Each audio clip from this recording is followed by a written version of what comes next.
Hello, everyone, and welcome to episode 107 of Impact Makers. Few episodes ago, we kind of talked a little bit about this, Dustin, but we were talking earlier a couple weeks ago about a few topics, and this one came back up. And your comment was, boy, if you thought AI got a lot of noise in 2025, watch out for what's going to happen in 2026. Now, like I said, like I alluded to, we're not talking about the shiny object piece and avoiding that with respect to what we talked about before. And we're not saying, hey, don't pay attention to AI is important, and you need to be paying attention to it. But Dustin, what are two or three things that we've talked about that we think firms should really be focusing on when it comes to AI and maximizing the potential that it presents? Yep. And no doubt about it, it's there was a lot of noise last year. There's going to be even more noise this year. And one of the things that I think we owe it to the profession in our role, but also firm leaders owe it to their firms and the future of their firms, is to separate the noise and the hype from how do we optimize and maximize what we can do with it.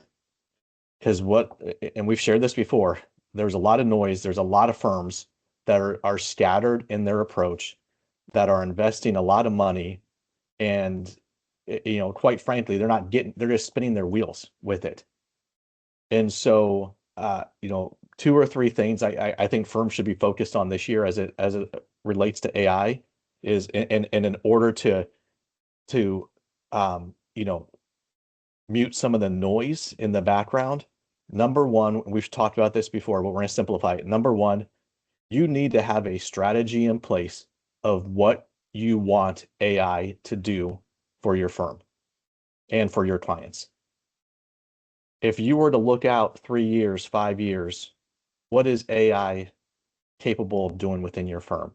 Start with the vision, develop a strategy to get there. You have to know what you want it to do.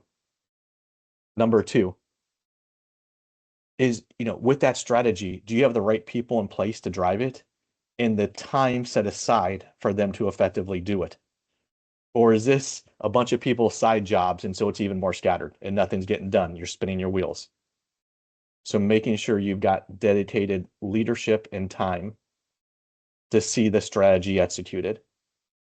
And then number three, your processes and your data have to be consistent and standardized. To take advantage fully of what AI can do, you better have your ducks in a row in terms of how consistent and standardized your firm is. The more chaotic your processes and your data is, you're not going to be able to take full advantage of what AI is going to be capable of doing.